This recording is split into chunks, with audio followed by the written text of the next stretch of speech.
Hello, and welcome to Endeavor BS live at 5. We're actually 3 o'clock out here, Mountain Time, in gorgeous Evergreen, Colorado. We're in the same place we were last week. I'll swivel this around a little bit, show you some of those views. But I just switched the angle up a little bit here this week. Also, you might notice a friend of mine right back here over my shoulder, sitting on that rock. Good friend of us, good friend of ours, the Blues gave us that as a gift, and he'll be making his way back to Ohio with us when we head back there at the end of the summer. Again, welcome to Endeavor BS, where the BS stands for Brewing and Spirits. It's the only possible way to look at those two letters together. No other possible way to interpret them. If you like us, please follow us. Follow, subscribe to our channel, hit the little bell up in the corner, and tell us when we're going live.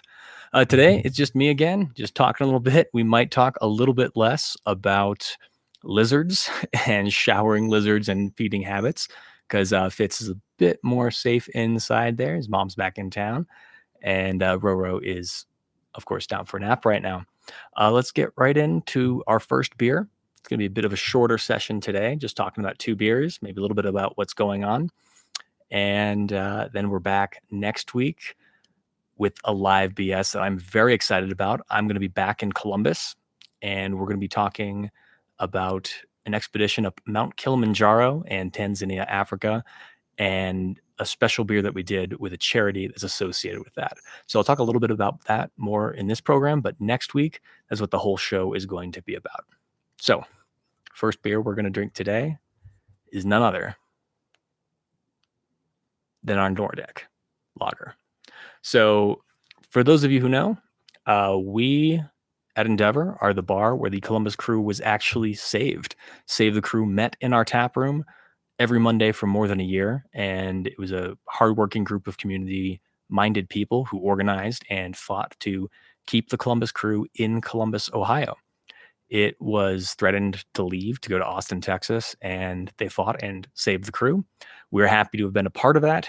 The Nordeck is the North Deck. It's this area of the old historic Crew Stadium where the real fans, the people who are on their feet, screaming, chanting, yelling the entire game, traditionally have sat. And it's a big fun section that's really a community in and of itself amongst crew and soccer supporters.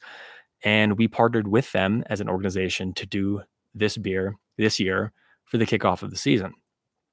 A portion of every sale of this beer goes to a charity associated that the Nordeck has chosen. And we have a lot of really cool stuff going on. If you go all the way back to, I believe, our first BS where Ethan and Joe were on, we were talking about this beer in depth and going into the intricate details of the can and all of the little hidden caveats in there. I'm going to pop this open.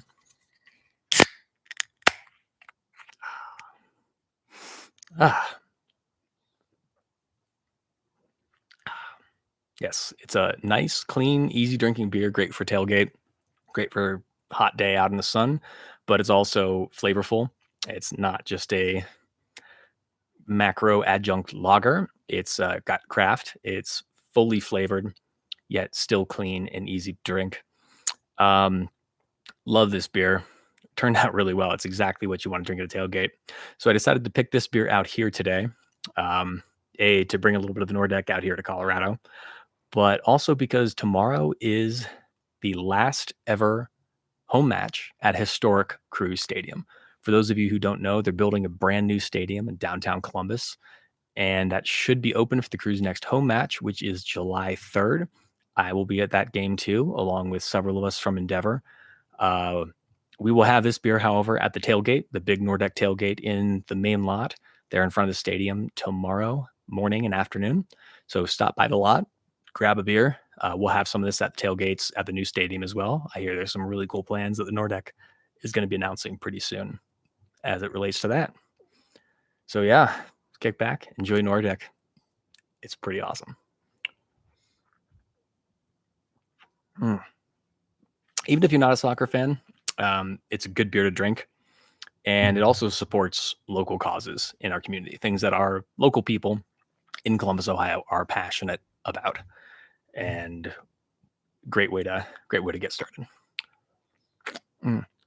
So I'll tell you a little bit about what I did this last week.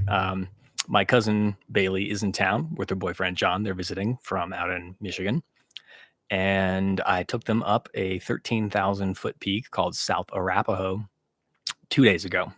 We went up there. It's an Indian Peaks Wilderness, which is just south of Rocky Mountain National Park. And it's not a 14er, but it's a 13er. So there's a lot fewer people on it because it's not a 14er ticking box, but it's a really cool mountain. We were up there pretty much by ourselves till we got to the top saddle area, and we saw a few other people when we were up there around the top. We've got a few pictures of marmots looking at some of our beers that we brought up there. We saw a live moose actually out there in a field. A lot of wildlife, really pretty views. We've got some images of that on our social media out right now and also forthcoming pretty soon. So that was pretty fun.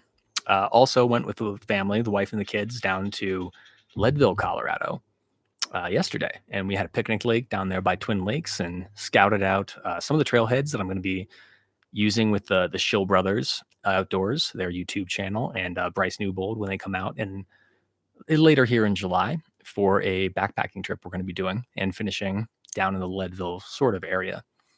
Stopped into Melanzana, which if you guys don't know about Melanzana, it's a pretty cool little local business right there in Leadville, Colorado. They've sort of gone the opposite direction of a lot of businesses that try to scale and focus on e-commerce, especially in sort of the outdoor clothing industry. Look them up. They're called Melanzana. And they specialize in this one real hoodie that is a microgrid hoodie that's really famous and has almost a cult following here in Colorado and has really sort of achieved that all over the US and even now around the world. During the pandemic, they were doing things a little bit different. They had a lottery system that you could apply for. And if you won, you could purchase up to 2 of these hoodies. And they have some accessories and other items too.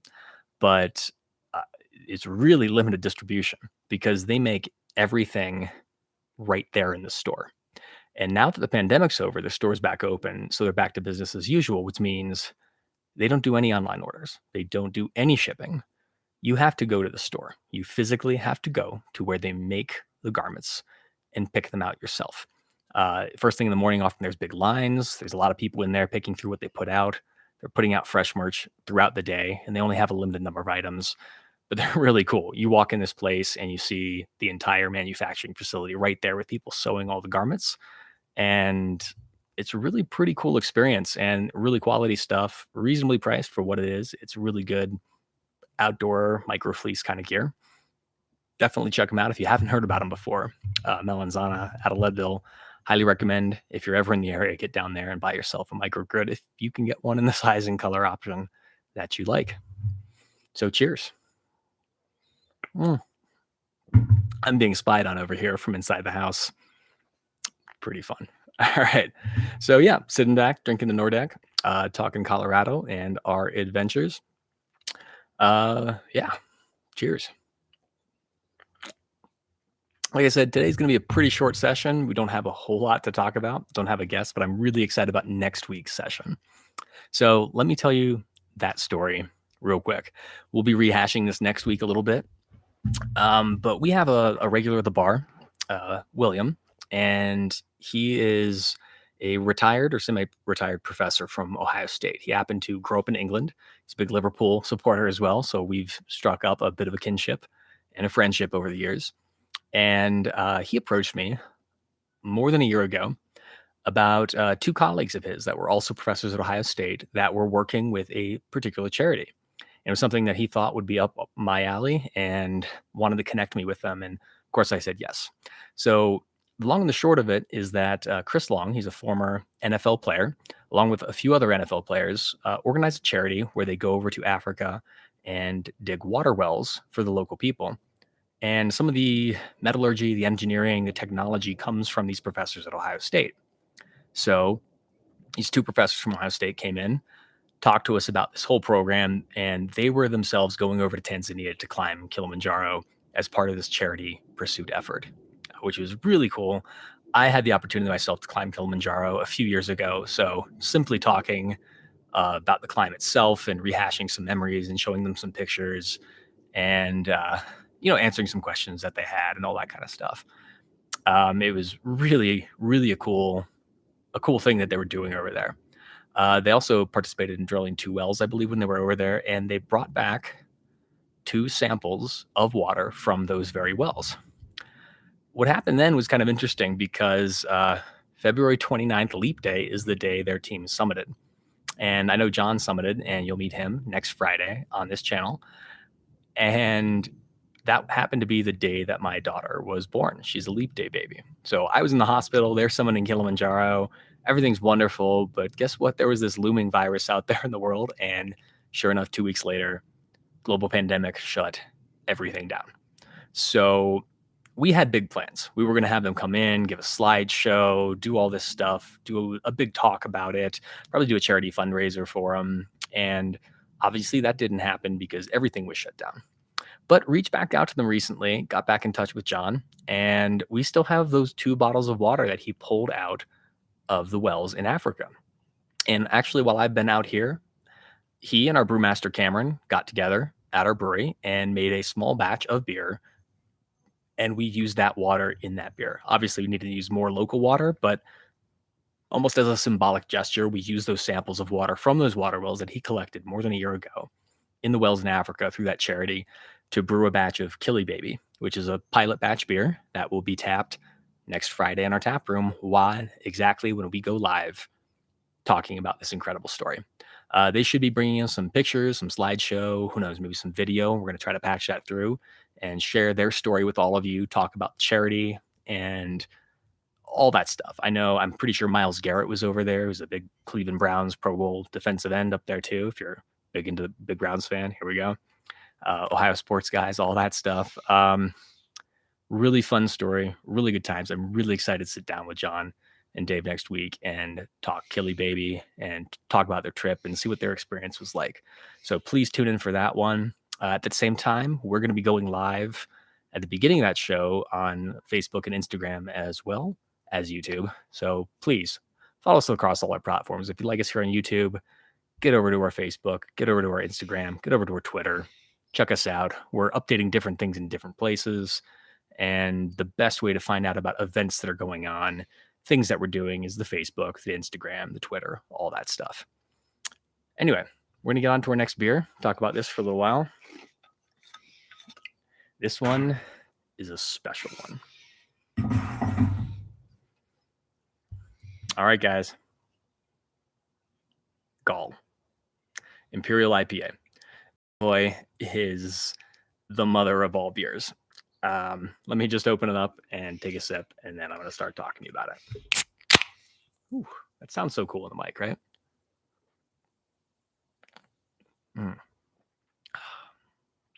It's really, really good. So this is Gall. This beer is pretty unique. We had a bit of story behind this beer, like most of our beers. We're always kind of keeping our eye on markets. So if you haven't paid attention to beer, there's a lot of trends that pop up, and some of them stick, and some of them go away, and some of them last a long time and don't really finish as trends, just finish as like other categories, and others just kind of pop and go by the wayside. The original plan was a couple of years ago. The Brute IPAs were whatever. They were kind of blowing up, and a lot of people were talking about them. A lot of people in the industry were speculating that Brute IPA was going to be the next big thing. And we believe in throwing a bunch of pasta at the wall and seeing what sticks. We like traditional recipes, and we like some real creative experiment to create a hazy IPA. We don't stir in crap. We don't stir in artificial ingredients. We don't stir in baking flour. We don't stir in maltodextrin, gritty and yucky. And we actually believe in doing things quote unquote the right way. So we don't chase trends, and we don't believe in a lot of the crap that goes on in our industry these days. Again, not everyone does that, but there's a lot of breweries out there that do and really play those games and really manipulate consumers with sub-quality products, which is really a shame. Brute, though, was sort of this category that a lot of people were talking about. And So I asked our brewmaster. I said, "Hey, Cameron, what do you think about the brewed IPAs? Is that something you might be interested in trying? It's a little different. I think you could probably do a better job of it than a lot of people are trying because I tried a few and most of them really fell short." Um, this was kind of his answer. It's a little bit different, and much like Cameron likes to do, he doesn't just do what everyone else is doing. He looks at the problem from a qualitative point of view and finds a solution that really works for him creatively and also works for us as a company philosophically. This was his solution. We call it more now in a dry hopped brute reserve, an imperial IPA. Because what happened with the brute style beers is most of them were really bad. And it was a trend that did not last. So you don't see many of them around. And even by the time we got around to it through a few pilot batches and IPAs, bars and restaurants and other places were because so many of them were just absolutely horrible beers. We took this beer for a sample into a local bottle shop whose owner, Mike, is a really knowledgeable guy, was one of the most knowledgeable guys in the Columbus beer scene in terms of analyzing and sensory analysis of beer. And Cameron gave him a taste of it.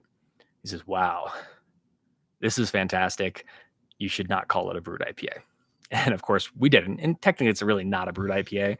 It is a Belgian beer that's modeled after a brute reserve. Uh, Pretty fancy, but it's really tasty. The other thing that Mike said to us was pretty revealing because when I pour this for a friend for the first time, I typically pour them a small sample, ask what they think, ask what they're tasting, and it's really dry. So it actually has a density or gravity less than water. You, there's some almost sweet flavors going on, but that's actually the clever interplay of hops and malt and yeast. And it's a beer that's sublimely balanced, where all three of those components of the main flavor components of beer, you don't really know where one ends and one begins. A lot of beers, it's very clear. This is malt, this is yeast character, this is hop character. And with this beer, they really kind of blend together. People that like white wines or delicate things like that actually really gravitate toward this beer. But the question I always ask people right off the gate when they take their first sip is, what do you think the ABV or alcohol by volume is? And almost every single time people will say, oh, 6%, 5, 6, 7% is sort of the range we typically get, which is standard within the IPA world. This is 11% alcohol by volume. I'll repeat that, 11% alcohol by volume. It's about twice as strong, more than twice as strong as your average normal beer, about twice as strong as an average IPA kind of range. It will knock you on your ass. It's crazy strong, 11%, but doesn't taste like 11%.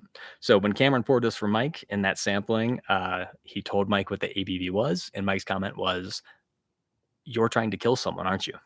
Which, of course, we're not. So we try to do the responsible thing. We try not to, uh, let people drink too much of it. We have a few huge fans of this at the brewery. It's kind of become a cult followed beer in our tap room and even around town to a degree. So Ben, here's looking for you. One of our regulars comes in, drinks calls like no other.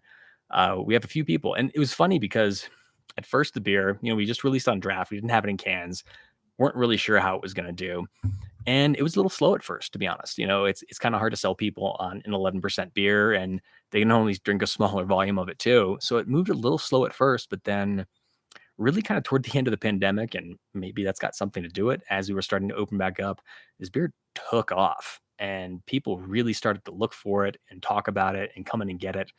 And so we decided to put it into cans. So my wife Meg made a beautiful can art depicting Gauls sacking Rome. That was sort of our play on the name there, where the Gauls were the ethnic group that predominantly lived in Western Europe and a lot of the area of France and Belgium, in those brute reserve kind of areas that some of this beer was sort of inspired from. They're also the warriors that invaded and sacked Rome and kind of were the beginning of the end of the Roman Empire, if you go back to your history lessons and whatnot. And because it's an 11% beer that will kick your ass, we thought it was an appropriate name. Gaul. So yeah, if you guys have questions about this, please reach out, talk to us. It's really cool. We again hide a Sasquatch on every can of our beer. We also hide a Sasquatch right there in the background. He's everywhere. Shh. Anyway, good stuff.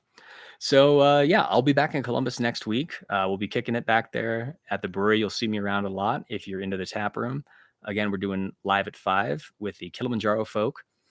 Tomorrow here in Colorado, pretty exciting. I am heading down to Bailey, Colorado with my 2 kids, my wife, my cousin, and her boyfriend.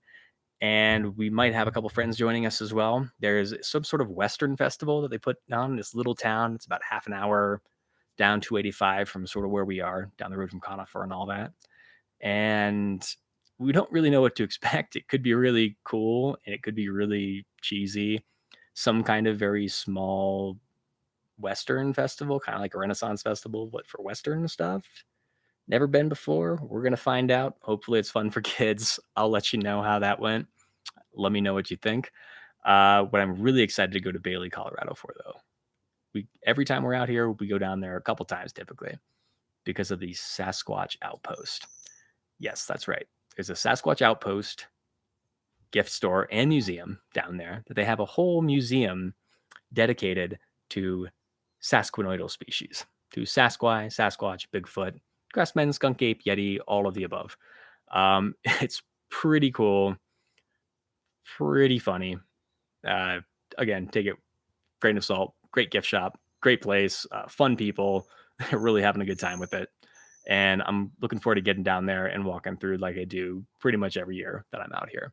So that's their Sasquatch Outpost in Bailey, Colorado. I saw Squib in the paper. I really wish I had heard about this earlier. Is the local paper here? They do this little mountain news thing here, and the people from the Sasquatch Outpost have a column talking about Sasquatch and Sasquatch related topics every month or however often it's published. It turns out that they actually went to get a large Sasquatch statue in Columbus, Ohio, and we're right there. If you guys ever watch this, please stop by, grab a beer. We'll buy you a beer, Sasquatch Outpost people. I'll probably bring some down to you when we head down tomorrow as well. And maybe the Beast is back in Bailey, and we'll get to see him after his cross country road trip. Maybe he's still coming across the country. We're not really sure about that. Anyway, I'll do some more research down there in Bailey tomorrow. Really good times. This goal is dangerous. Anyway, guys, like I said, this is going to be short and sweet. We didn't have Fitz come out and YouTube bomb me again, which I'm sure most of you were probably looking most forward to of all.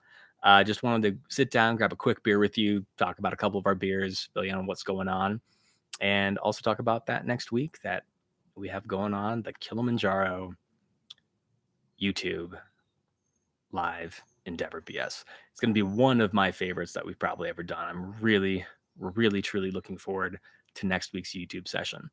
So once again, going to log off here in just a second. If you have comments, please leave them.